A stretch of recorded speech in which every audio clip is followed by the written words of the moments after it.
नमस्कार, हमारा छत्तीसगढ़ के बुलेटिन में आप सभी का स्वागत है। रुक करेंगे खबरों का, लेकिन उससे पहले नजर डालेंगे सुर्खियों पर।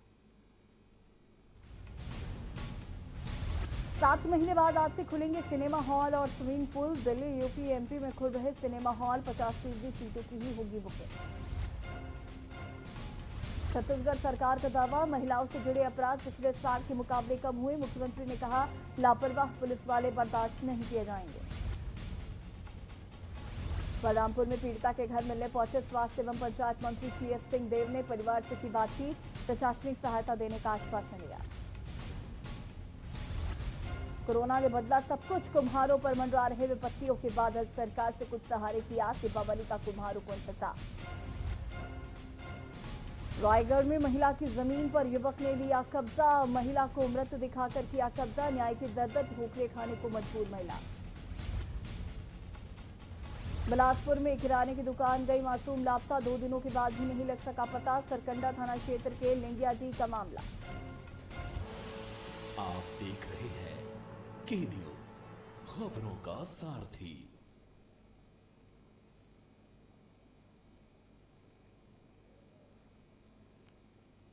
बढ़ेंगे, शुरुआत करेंगे बड़ी खबर से। कोरबा से आपको बड़ी खबर बता देते हैं, जहां पर बड़ी मात्रा में मिला गांजा। गाड़ी में अभी तक कितना गांजा है इसका अनुमान नहीं। कार लॉक होने की वजह से अभी भी अनुमान नहीं लग पाया है। गांजा तस्कर गाड़ी छोड़कर भागे, जांच में जुटी पुलिस।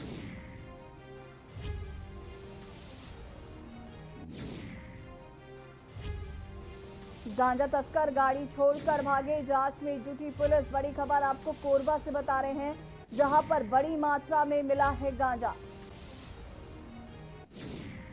गाड़ी में अभी कितना गांजा है इस बात का अनुमान नहीं लग पाया है। कार लॉक होने की वजह से अभी कोई अनुमान नहीं।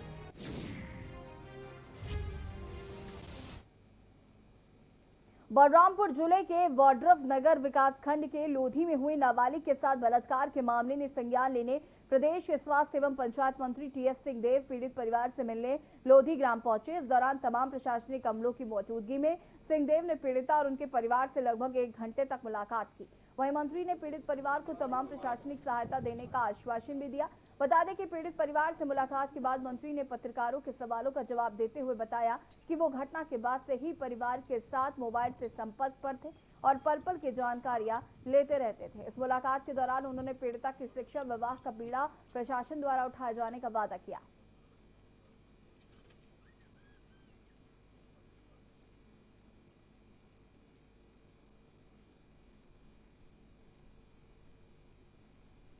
परिवार से हम लोग संपर्क में थे। परिवार के मुखिया पिताजी से भी उनसे भी मैंने बात की थी, संपर्क में था। और आर्थिक रूप से काफ़ी कमज़ोर ये परिवार है। बहुत बड़ा परिवार है, 10 सदस्यों का परिवार है। 3 बेटियां हैं, 7 बेटे हैं। बड़ी लड़की की शादी हो चुकी है, 2 बेटियां बाकी बची हैं और इनको हर तरह से मदद की ज़रूरत है। एक ऐसा परिवार जिसको ये दुखद दिन भी देखना पड़ा।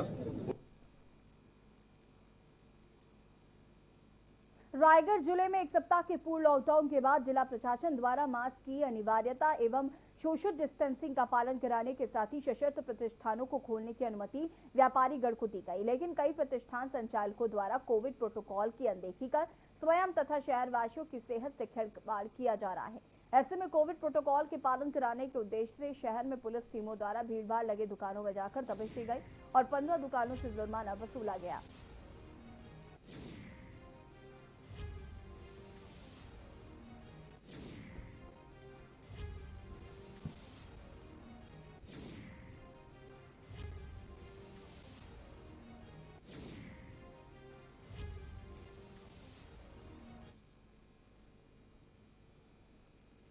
कलेक्टर भीम सिंह ने रायगढ़ से धर्मजयगढ़ तक की सड़क सुधार के लिए सीओ जिला पंचायत ऋचा प्रकाश चौधरी, पीडब्ल्यूडी के अधिकारियों और मार्ग में संचालित उद्योग के प्रतिनिधियों के साथ गहन निरीक्षण किया।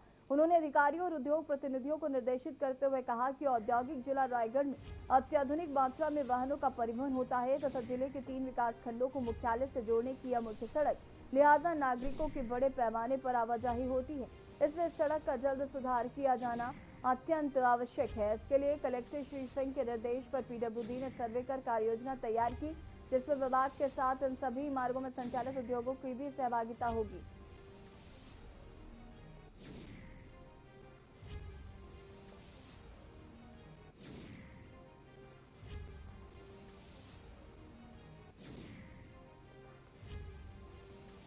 आज जो है रायगढ़ से धर्मजयगढ़ रोड का निरीक्षण किया गया और पूरे जो रास्ते में जितने भी फैक्ट्रीज़ हैं, जितने भी इंडस्ट्रीज़ हैं, उन सब के साथ निरीक्षण किया गया।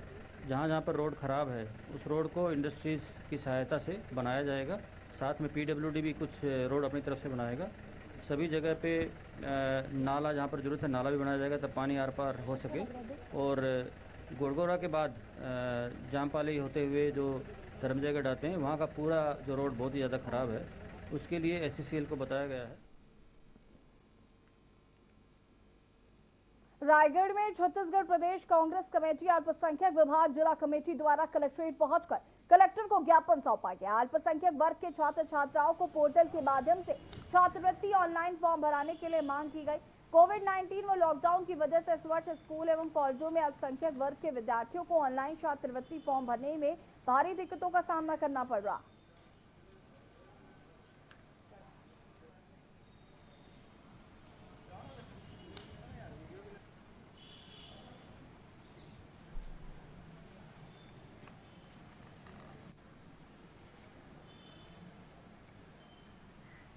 जो है अल्पसंख्यक के छात्र छात्राओं को ऑनलाइन फार्म भरना पड़ रहा है छात्रवृत्ति के लिए, जिसके लिए उनको बहुत दिक्कत हो रहा है।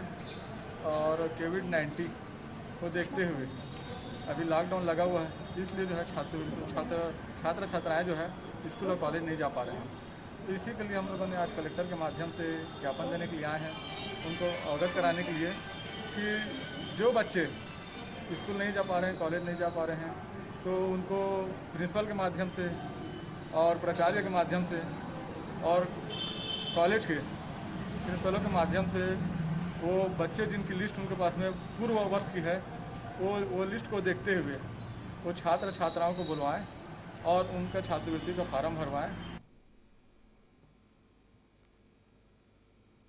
वायु प्रदूषण के लिए एनजीटी के सख्त निर्देशों का अब किसानों को भी नियमों का पालन करना होगा। कलेक्टर भीम सिंह द्वारा अधिकारियों को निर्देशित करते हुए कहा कि इस समय हार्वेस्टर की कटाई करने पर एनजीटी को दिए नियम गाइडलाइन का पूरे तरीके से पालन करना अनिवार्य होगा। दरअसल किसान हार्वेस्टर मशीन से कटाई करवाते हैं, फसल कटवाने के पश्चात पराली छोड़ दी जाती है, जिसे किसान खेत में ही जला दिया करते हैं। ऐसे में वायु प्रदूषण का खतरा बेहद बढ़ जाता है। हाल ही में ऐसी घटनाओं ने पूरे देश में प्रदूषण का स्तर को इतना बढ़ा दिया था कि मानव जीवन को इसका कष्ट सहना पड़ा था।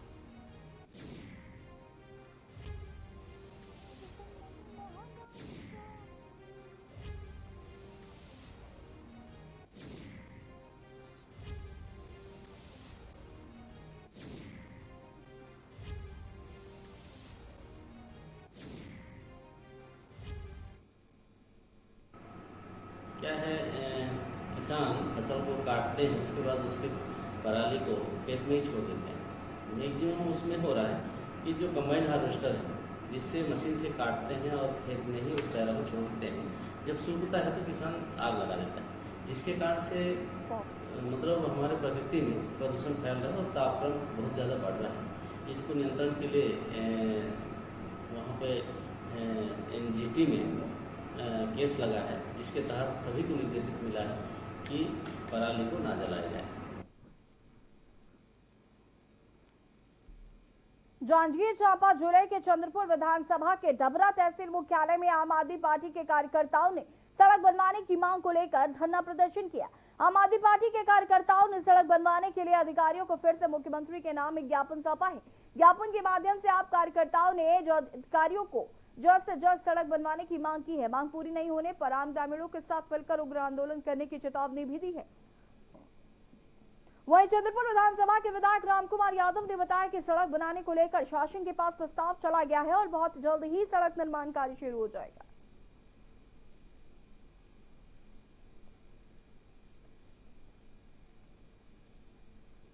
ये डभरा से चंद्रपुर मुख्य मार्ग और डभरा से खरसियां मुख्य मार्ग ये बरसात के पूर्व से ही इतना जीर्ण शीर्ण अवस्था में है, जगह जगह जो है डबरी नुमा गड्ढे हो गए हैं और प्रशासन जो है इसमें लिपापोती का काम कर रही है।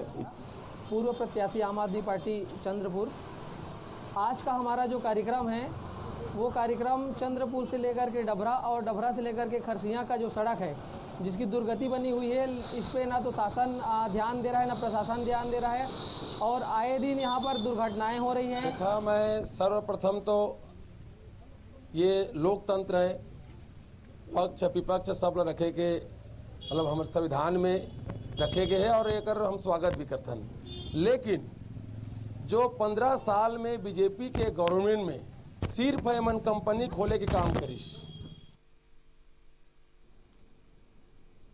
बलौदा बाजार में देवांगन नवयुवक संघ ने कैंडल मार्च निकालकर डॉक्टर भागवत देवांगन को श्रद्धांजलि दी। आपको बता दें कि भागवत देवांगन जबलपुर मध्य प्रदेश में पढ़ाई करते थे और यहाँ सीनियर छात्रों द्वारा उनके साथ हमेशा रैगिंग की जाती थी, जिसके कारण उन्होंने मौत को गले लगा लिया था। रैगिंग के मामले में देवांगन नवयुवक द्वारा राज्यपाल और मुख्यमंत्री और कलेक्टर के नाम से तहसीलदार को ज्ञापन और दोषियों पर सख्त से सख्त कार्रवाई करने की मांग की गई है।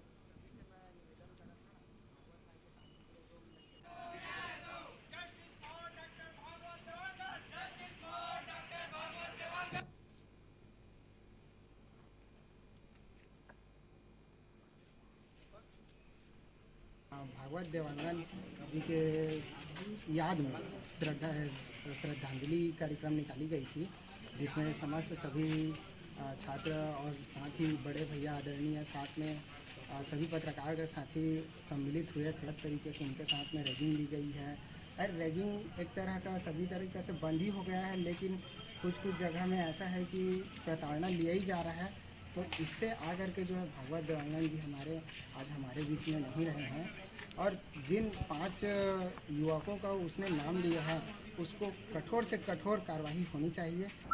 देवांगन जी जो कि राहौद निवासी हैं, कामगढ़ राहौद के निवासी हैं, उनके साथ वहाँ के कुछ छात्रों द्वारा बर्बरतापूर्वक बर्ताव कर उनकी रैगिंग की गई, जो कि ये अमानवीय घटना है और अमानवीय कृत्य है, जो कि रैगिंग पूरे देश में बंद हो चुका है। उसके बाद भी यहाँ रैगिंग का जो नीच काम हो रहा है, इस संबंध में आज हमारे भाई भागवत देवांगन जी आत्महत्या कर लिए। सरासर उनकी मध्य प्रदेश में हत्या हुई है। छत्तीसगढ़ में दुर्ग जिले के पाटन में भाजपा नेताओं की गिरफ्तारी के विरोध में हंगामा शुरू हो गया। दुर्ग सांसद विजय बघेल समर्थकों और कार्यकर्ताओं के साथ बुधवार को मुख्यमंत्री के निर्वाचन क्षेत्र में घेराव करने पहुंच गए और इस दौरान पुलिस और कार्यकर्ताओं में जमकर धक्का मुक्की हुई। प्रदर्शनकारियों को रोकने के लिए पुलिस को हवा में लाठियां चलानी पड़ी। सांसद को गिरफ्तार कर लिया गया। भाजपा मंडल अध्यक्ष लोकमणि चंद्राकर और सांसद प्रतिनिधि राजा पाठक और जितेंद्र सिंह की गिरफ्तारी के विरोध में प्रदर्शन के दौरान पुलिस ने सभी को मंडी परिसर के पास रोक लिया। इसके बाद जमकर धक्का मुक्की शुरू हो गई। कार्यकर्ता बैरिकेड पर चढ़ गए और सभी प्रदर्शनकारियों को गिरफ्तार करने की प्रक्रिया चल रही थी। इन सभी को मंडी परिसर में ही बनाई गई अस्थायी जेल में रखा गया।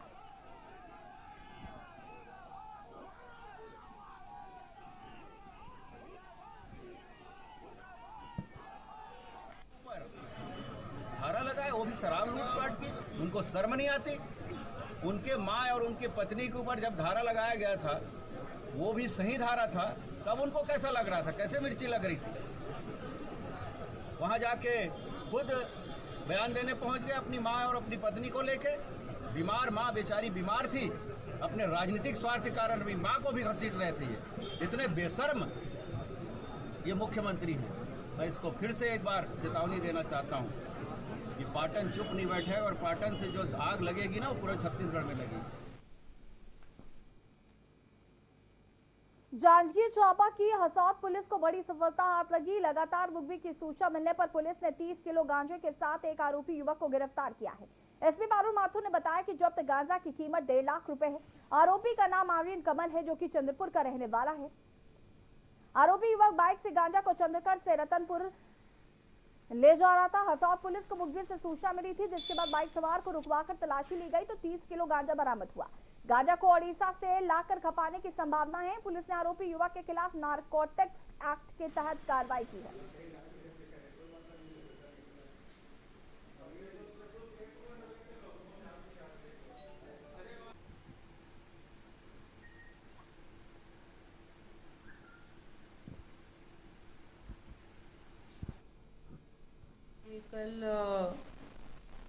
थाने में 31 केजीज गांजा की जब्ती की गई है। इसमें एक व्यक्ति को गिरफ्तार किया गया है जो कि अपनी मोटरसाइकिल में पेटी में रखकर ये बड़ी मात्रा परिवहन कर रहा था। और इसमें जो व्यक्ति गिरफ्तार किया गया है आर्यन कमल उसका नाम है, करीब 20 वर्ष की उम्र है उसकी और बिलासपुर रतनपुर का रहने वाला है।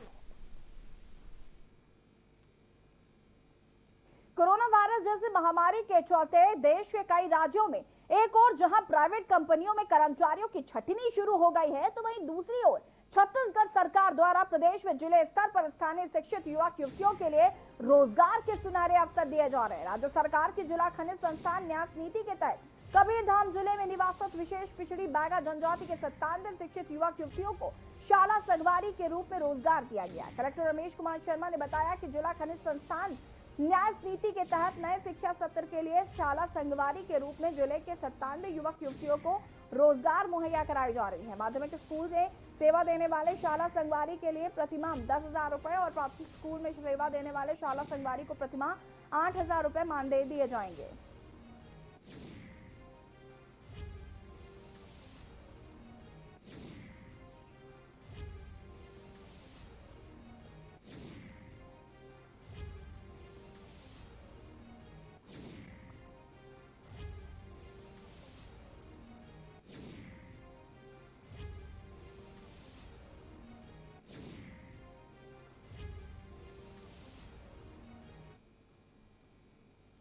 कोरोना वायरस संक्रमण काल में काफी कुछ बदल कर रख दिया है। कई लोगों के जीवन यापन पर समस्या आन पड़ी, तो वहीं कुम्हार को मूर्ति निर्माण कर मिट्टी से बने बर्तन व खिलौने दिए आदि बेचकर अपना जीवन यापन करते हैं। इनके जीवन में मानव अंधेरा सा छा गया है।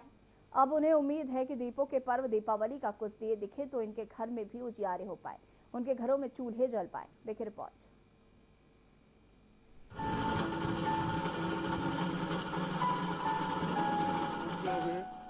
काहे दुर्गा भी बनाते रहे, दुर्गा भी कैंसिल हो गए। ऐसे बहुत समस्या होते सर कोरोना की स्थिति। जैसे कोरोना लगे है ना, तो हमारा जैसे मूर्ति ऑर्डर आ रही से, तो मूर्ति ऑर्डर कैंसिल हो गए भाई। मायूसी के आंसू बहा रहे कुम्हारों की सुधले ने जब हम बलौद जिले के ग्राम पंचायत बरही पहुँचे, जहाँ पर कुम्हार जाति के लोग बहुयात संख्या में निवास करते हैं। जब उनके गांव पहुंचे तो उनके दुख दर्द देखते ही आंखों से आंसू छलक रहे थे। दरअसल इस गांव के कुम्हार जाति के लोग मूर्ति बनाकर बेचते हैं और मिट्टी से बने बर्तन दिए आदि भेजते हैं, तब इनका जीवन यापन हो पाता है। कुम्हारों के इस गांव में जहां हमेशा रौनक रहती थी, वहीं कहीं न कहीं मायूसी नजर आ रही थी। इस गांव में हर दूसरे घर मूर्ति निर्माण करने वाले लोग अपना अपना काम बखूबी तो कर रहे हैं, पर इस कोरोना काल ने उनके जीवन पर मानव संकट ला दिया हो। कुछ लोगों ने बताया कि सारे त्योहार पर कोरोना वायरस का साया रहा। जहां हम सब मूर्तियां बेचते थे, वहां 4-5 गणेश की मूर्तियां ही बिकी। हमने लगातार माँ दुर्गा की मूर्तियां भी बनाई थी, जिनके ऑर्डर भी कैंसिल हो चुके हैं। अब समझ नहीं आ रहा कि लागत भी कहां से निकाले। कुम्हारों के मन में मायूसी स्पष्ट देखी जा सकती है। ऐसा पहली बार हुआ है जब हमने इस तरह के बुरे दिन देखे हैं। कोरोना लगे है ना, तो हमारा जैसे मूर्ति ऑर्डर आ रही से, तो मूर्ति ऑर्डर कैंसिल हो गए भाई। हमारा अभी जैसे गणेश बना रहे हैं, गणेश भी 10-12 टन बिकी तन बिकबे नहीं करे है। और जैसे अभी 1 टन यह भर बना हो सीमेंट के, वही भर है। ये साल तो भैया पूरा गणेश तो बिकबे नहीं करी से, लगभग कम से कम तो हमारा 1 लाख के बना रहे हैं। साल तो 1 लाख नहीं 10,000 नहीं बेचे। बहुत समस्या हो गए है। काहे दुर्गा भी बना रहे हैं, दुर्गा भी कैंसिल हो गए। तो ऐसे बहुत समस्या होते सर कोरोना की स्थिति। आने वाले दिवाली में भी समय हमारा आवश्यक जनक पड़ा था। उम्मीद लेके चला तो आप यही उम्मीद लेके चला था हमन की कोरोना काल जल्दी से भग जाए और आने वाला समय में हमार कार्यकाल थोड़ा बहुत साग नून के हम चलत रही से 2-4 पैसा खाना पीना हो जाए तो कर हिसाब से चलत रही, तो वो है तो अब नहीं हो पाता। ग्राम बरही में सबसे ज्यादा कुम्हार जाति के लोग ही निवास करते हैं। इस गांव में मायूसी बता रही है कि किस तरह से कोरोना वायरस के संक्रमण काल ने इनको कुम्हारों के जीवन पर गहरा असर डाला है। बहरहाल कुम्हारों के जीवन में कोई खुशी तो नजर नहीं आ रही, पर इन कुम्हारों को दीपों के पर्व दीपावली से थोड़े व्यापार की उम्मीद है। इसी की तैयारी में लगे हुए हैं, घर घर मिट्टी के दिए बनाए जा रहे हैं। दीपों के पर्व में दिए यदि अच्छे बिक जाते हैं तो उनके जीवन यापन का एक सहारा सुदृढ़ हो जाएगा और उनके घरों में भी दीपावली की रौनक आएगी। हर घर के बाहर ग्राहकों की राह तकते कुम्हार बैठे रहते हैं, पर जब कोरोना वायरस के संक्रमण काल में पंडालों वाले आयोजित नहीं हो रहे हैं तो फिर मूर्तियों को खरीदेगा कौन। बालोद से के न्यूज के लिए शिव जायसवाल की रिपोर्ट।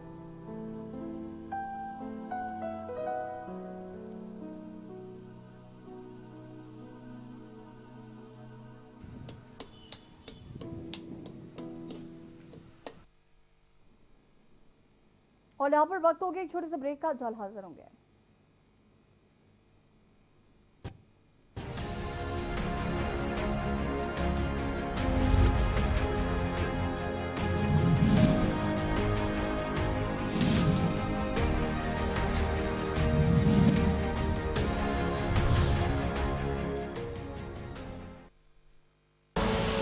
आप देख रहे हैं के न्यूज, खबरों का सारथी।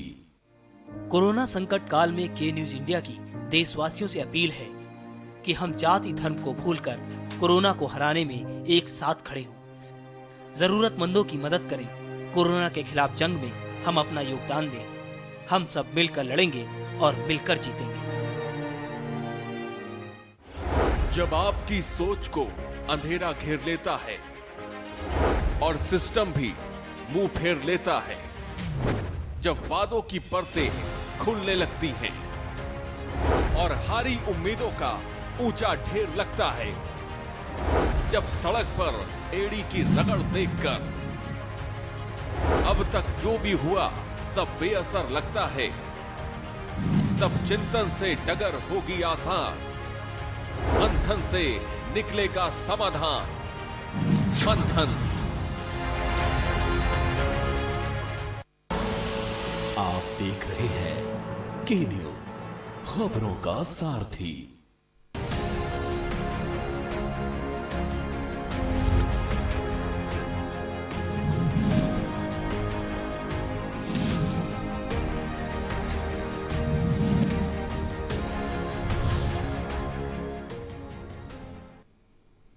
ब्रेक के बाद एक बार फिर से आप सभी का स्वागत है। मैं जिंदा हूं, मुझे न्याय दो। हाँ, सही सुन रहे हैं, ये लफ्ज हैं एक महिला के और मामला है रायगढ़ जिले का, जहां पर बरमकेला ब्लॉक अमुर्रा गांव में रहने वाली बुजुर्ग आज 70 से 75 वर्ष की हो गई है और संघर्ष के 28 वर्ष बीत चुके हैं। संघर्ष ऐसा कि सुनने वाला भी चौंक जाए। देखिए रिपोर्ट।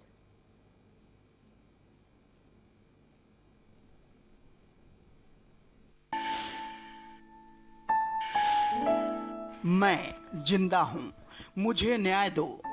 हाँ, सही सुन रहे हैं आप, ये लफ्ज हैं एक महिला के और मामला है रायगढ़ जिले का, जहां बरकमकेला ब्लॉक अमुर्रा गांव में रहने वाली बुजुर्ग आज 70 से 75 वर्ष की हो गई हैं और संघर्ष के 28 वर्ष बीत चुके हैं। संघर्ष ऐसा कि सुनने वाले भी चौंक जाएं। मानवता को शर्मसार करती एक बुजुर्ग महिला की संघर्ष की व्यथा जिंदा होते हुए भी जिंदा होने की सबूत देती फिर रही है। यह महिला मानवता को शर्मसार करती एक बुजुर्ग महिला की संघर्ष की व्यथा जिंदा होते हुए भी जिंदा होने की सबूत देती फिर रही है महिला। क्या ऐसा भी होता है? जी हाँ, ऐसा भी होता है। प्रशासन के आला अधिकारी ने जीवित महिला को मृत घोषित कर दिया। जायदाद हड़पने का ऐसा घिनौना खेल जिसे देखकर मानवता तार तार हो जाती है। दरअसल मामला यह है कि बरकमकेला ब्लॉक के गांव में रहने वाली पीड़िता सरस्वती चौहान अपने पिता की एकमात्र पुत्री थी, जिसके कारण उसके पिता की समस्त जायदाद एकमात्र केवल व उत्तराधिकारी है और उसी का हक है। और ये 100% सत्य भी है। गांव वालों ने सरस्वती का पूरा साथ दिया, वह जिंदा है। सरपंच ने पत्र भी लिख करके दिया कि पीड़ित महिला जीवित है, उसे आप मृत कैसे मान रहे हैं? तो मर के केस ले ली से और साहब को लेकर बेटी भूतवा भूतवा भूतवा ठहर ठहर। मैं कह कैसे भूतवा ठहर बापू न मर गया, तेरे को तो मर गया है बोलते हैं। और केस तुम्हारा ये कर एच कर सारे वहाँ नहीं, वहाँ के साहब यहाँ आ गई ट्रांसफर होके। अच्छा। एक तो बापू हाँ। तो मेरे को भूतवा भूतवा बोलकर चिल्लाया। अच्छा, भूत भूत बोल के चिल्लाया। हाँ, तो मैं बोले क्यों कैसे भूत? सारंगढ़ में वो भी नौकरी करता था, वही जगह में वही जगह। तो आप बोले नहीं कि मेरे को भूत क्यों बोल रहे हो? हम कहें कैसे भूत कहा था साहब को, मुझे कही तेरे को तो मर गया बोल के केस तुम्हारा वो ले लिया है। वो पेपर में आई ताले सर पानी।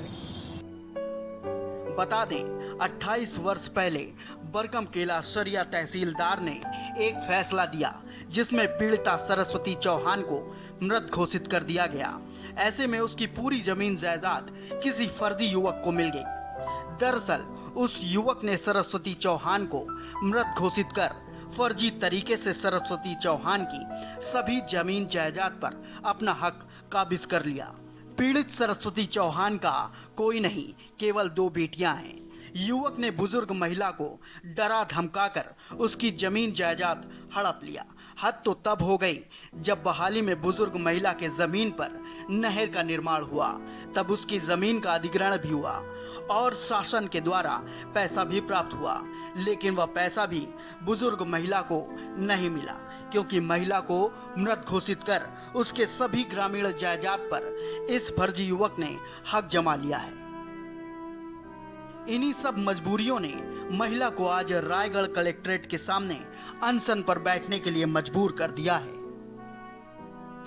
मैं जिंदा हूं, मुझे न्याय दो, मैं जिंदा हूं। बुजुर्ग महिला ने यह कहते हुए भावुक होकर उसकी आंखों से आंसू निकल आए। बुजुर्ग महिला की स्थिति इतनी दयनीय है कि उसे भीख मांगना पड़ता है। बुजुर्ग महिला दर दर भटकने के लिए मजबूर है। समस्या है कि मेरी माँ केस लड़ते लड़ते थक गई अपना पिता का हक पाने के लिए, लेकिन उसका कोई किसी जगह से न्याय नहीं हुआ। और आज हम लोग कलेक्टर साहब के पास आए हैं कि हमारा न्याय कलेक्टर साहब के द्वारा हो जाए। आज यहाँ पर अनशन में बैठे हैं और ये बताया जा रहा है कि आपकी माँ को मृत घोषित कर दिए गए हैं। जी हाँ जी हाँ, ऐसा ही है।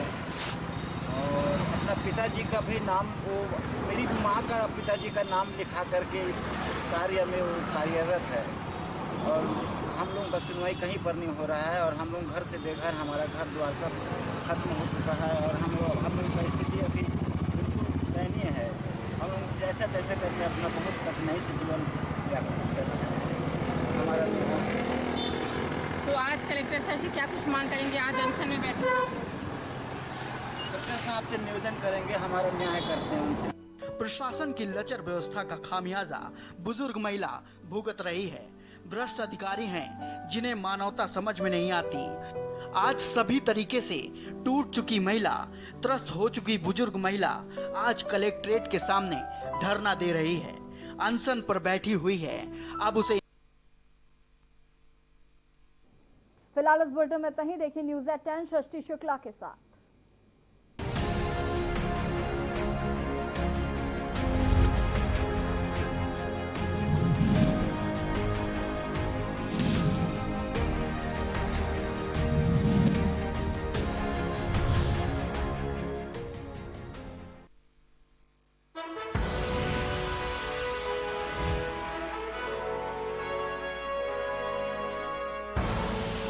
आप देख रहे हैं के न्यूज़, खबरों का सारथी।